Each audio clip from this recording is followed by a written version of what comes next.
to another episode of Wizards Outlook. The Belly Jr. They were Raymond Lions and the Wizards failed to the Brooklyn Nets once again, 112 to 100. Seemed like it was a pretty smooth effort on the Brooklyn Nets part. Not much resistance throughout the game. But Ray, just what your thoughts on the outcome tonight? Yeah, typical recipe for disaster for the Wizards. Turned the ball over a lot, missed free throws, and they didn't defend. When you do that, especially playing against a team with guys like Kyrie and KD, you're more than likely going to lose, man. So that pretty much spelled the game for them. And I'm going to go out on a limb and say Kuz having double-digit three-point attempts is not a good thing. I don't know what it's going to take for it to click for him that him getting downhill and scoring at the basket is where he's most effective. But until he realizes that, he's going to continue to get in his own way. When he's aggressive, positive things happen. When he settles for threes, then he plays into the other team's hand. So he's got to. That's the next step in his maturity and evolution as a player, because he has flashes, man, where we see it every game. He kind of goes on these stretches where he's pretty much unstoppable, but but he cools himself off with poor shot selection, and and that's what it was a struggle, especially in a game when Porzingis goes down early, and through the stretch where they have a lot of injuries. The guys that are playing have got to produce, and that margin for error is just extremely small. It wasn't that wide to begin with, but with their depleted roster at the moment, you basically have to play perfect basketball just to have a chance. Especially against the upper echelon teams. So yeah, man, it was. Despite all that went wrong for them, they lost by 12. They clean up some things, and maybe this game is different, but KD just no resistance at all. 11 for 17, 30 points. His typical output against these guys just wasn't breaking the sweat, taking what they gave him just did his thing. But yeah, man, it's they're in the free fall right now, and that's not a good look going into this upcoming West Coast swing.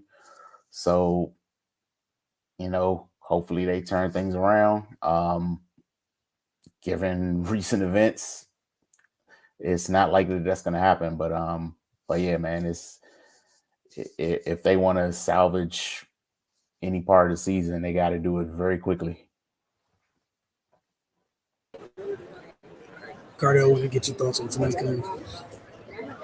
Yeah, I just think the Nets did a good job of taking them out their comfort zone. Taking the Wizards out their comfort zone, playing physical defense. They were on the string on both sides of the ball the entire game. It was beautiful to watch. They played a great brand of basketball. You can see the Wizards try to come out and establish Porzingis and mismatches, specifically on Kyrie Irving, where he can get going and get easy baskets, and also kind of get the Nets in the bonus. If you watch the Nets throughout the season, they've had their struggles with big men that can score down low and score outside. You know what I'm saying? But productive bigs offensively.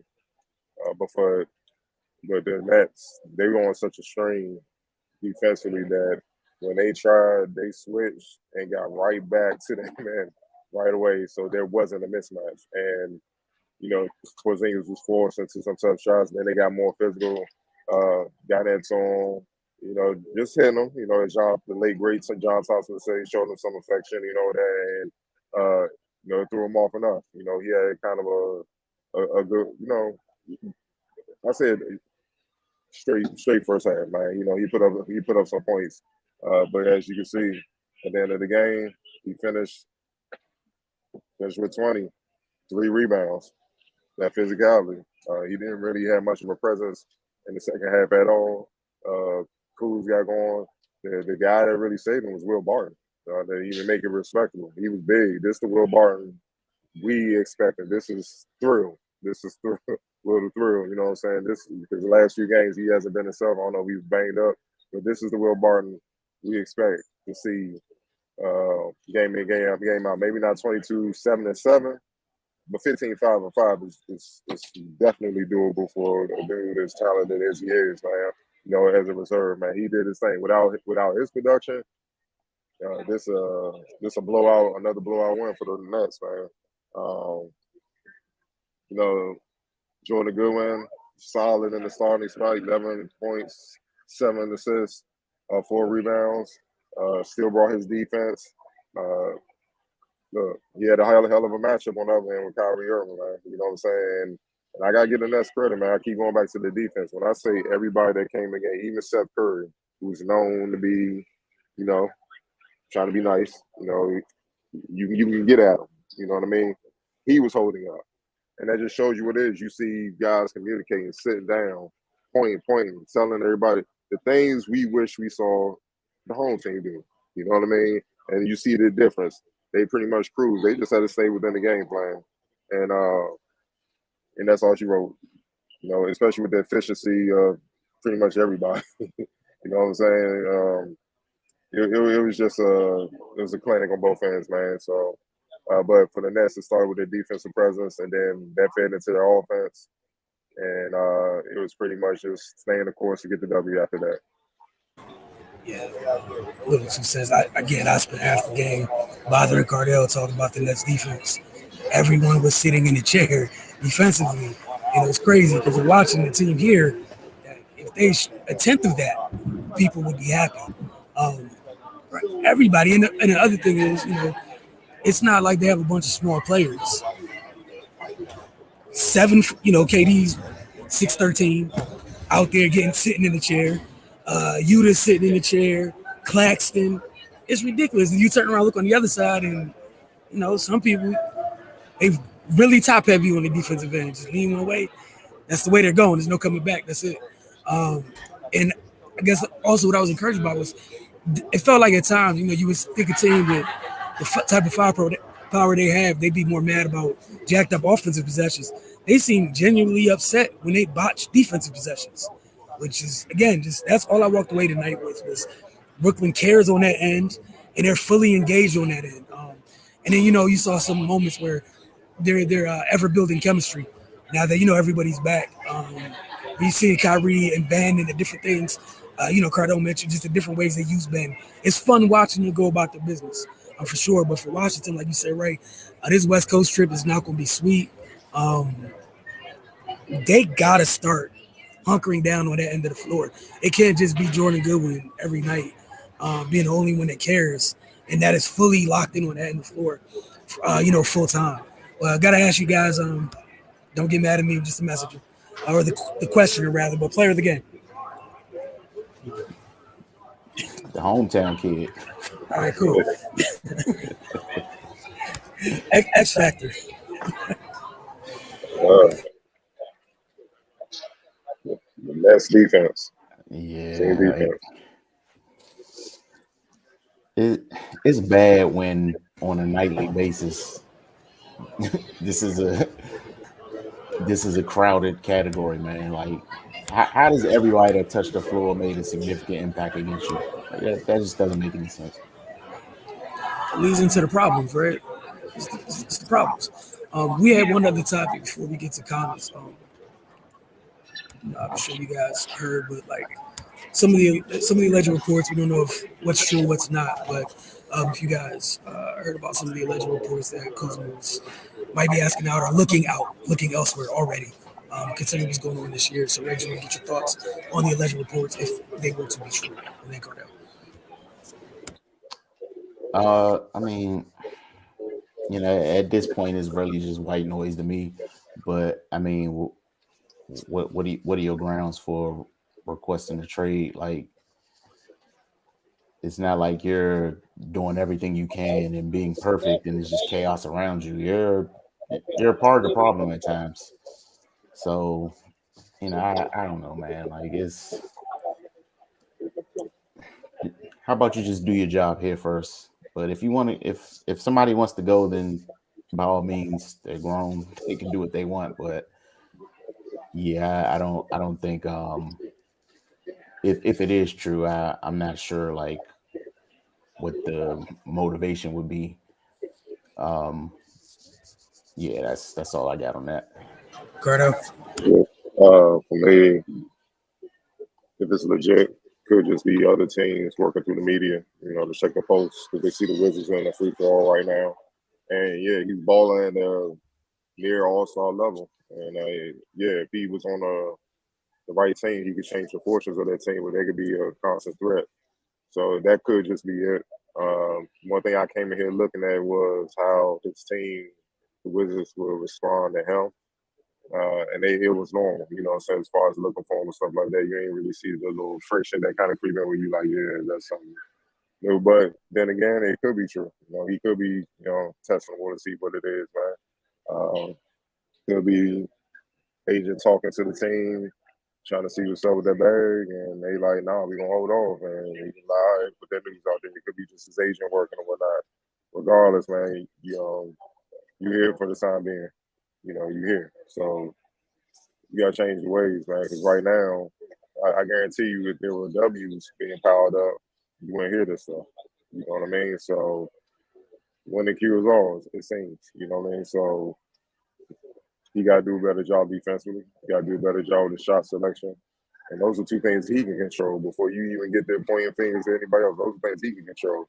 If you do those things, his quality of play will improve so much that it will have no choice but to filter down to the rest of the team. And then that elevates the whole team. Then you got legs to stand on where it's like, yo, I need to get paid. Management can't really say much. They can't say no. If they really trying to win, because look at the production. So it's definitely something to look at because it could be a high possibility. He's in a contract here. They don't want to lose him for nothing. The Wizards are in free for all, so yeah, you won't hear these kind of things. But for right now, man, they got to focus on trying to get some wins, man. It's getting bad. It's getting real bad. So, I mean, hell, it just seemed like a month ago, same thing. Brooklyn was in the same position that they're in now, trying to figure it out. And look up a month later, Brooklyn 4th seed in the East, and climbing. And the Wizards are probably out of the play-in spot right now after this loss. So it's they got a lot of question marks, a lot of questions they need to answer now, and all around from management down on down. So yeah, if I was cool, man, you got to keep the main thing, focus on what he can control. Yeah, my little 2 cents on that is just you have no leverage with your play to this point. Um, Start winning, and then if it's true, maybe you can make something happen, like Cardo said. If it's not, no big deal. But winning would be a great step in the direction, regardless of what you're trying to do, whether it's to get a bag for a long-term contract here or not. Change this team's fortunes currently. You've had great opportunity to do so with Brad being in and out of the lineup.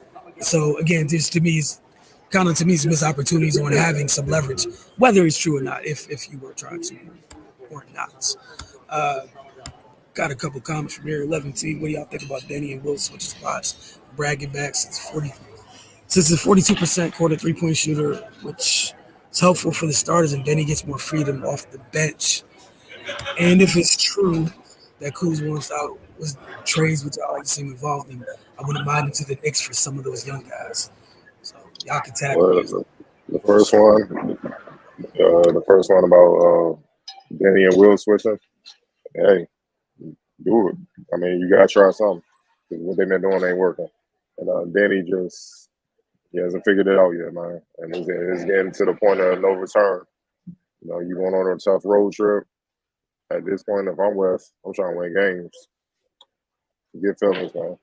You had plenty of time to establish yourself and establish a role and your spot within the team. I'm gonna roll with the guys I feel I can trust. Look, you got on wheels, like, yo, you gotta step up. We know he still can do it. You gotta step up. What do you do? 22-7-7. And he's booking. So yeah, I will be open to it because then he hasn't got to that point yet. It is what it is, man. So definitely. And straight for Kuz. it's hard to say because I got to look at contract. And then the thing is, you can trade for them young guys, but what if them young guys don't want to stay here? Then it's another situation like where you traded Wall for Russ, and then Russ dip out. You lost Wall for nothing because they're not gonna stay here for the long term. So you also got to look at that, man. And, it's no secret that DC, not the city, because I know a lot of guys would love the city. Just too much to offer off the floor, but the organization as a whole, just keeping it above, it's not the top destination for a lot of NBA guys. So they would have to really look at the league and also get the right type of guys in here. Don't just get guys that got talent. Get the right type of guys that want to be here and want to build and actually care. You know what I'm saying? Too often in the past, it's been like only a few players that really care, and they got to carry a heavy load. So it's tough to say right now, man. You got to look at a lot of things. But they got plenty of time before they're forced to have to make a decision on Kuz. Ray, any thoughts? Yeah, I agree with Cardell, man. You got to shake something up at some point. Maybe that lights a fire under some folks. And I think Area 11T made a good point about didn't he have more freedom with the second unit? Maybe he thrives more in a situation that's not as pressurized, as starting. So who knows, man? But yeah, he definitely gotta turn that corner and turn it soon. Otherwise, coach just stop looking away, man. And once it gets to that point, we all know what's next. Yeah, and in regards to Kuz, yeah, it's a lot of factors that go into making a trade, with one of your core guys. You fumble that and it sets you back a whole lot. So yeah, we'll see what happens. Hopefully that's something they can turn around. But yeah, that's a tough situation right there. I also want to just say appreciate y'all for the answers. Appreciate you as always. Denny's locked in as well with D, but indeed only him and Goodwin. Some Porzingis. Corey is a defensive liability. A lot of dudes are defensive liability. You know what I mean? It's a lot of them. And I wouldn't even say some Porzingis. I mean, he blocks shots, but he's supposed to be the tallest dude on the floor pretty much every night. You know what I mean? He gotta get more. He gotta get tougher and physical. And right now, it ain't gonna happen this season. I don't know if it's gonna ever happen for him. Because honestly, you can lift all the weights you want. It's a mentality. I've seen dudes super skinny throw their body around and bang and hold it down. So that's just one two. It's hard. You know what I mean? So look, they don't have enough guys. That's why I'm excited when DeLon Wright come back. Him and Goodwin, go get him. Full court. I know they're gonna disrupt things, man. So they need him back in the worst way, because that's when really everything went to hell. To be honest, so it's a little optimism still, but they got about it's dwindling bad. You know what I'm saying? Like after this road trip, and like they go out there and pretty much get swept, come back 0-4, that don't done. Remember the rule. About mid-December, late December is when we know where every team is. So it's up to them to change that narrative. But right now, it's looking like they're going to be at the crib watching the playoffs like us. So we're going to see what happens. Yeah, we'll find out about it either on this road trip or when they get back.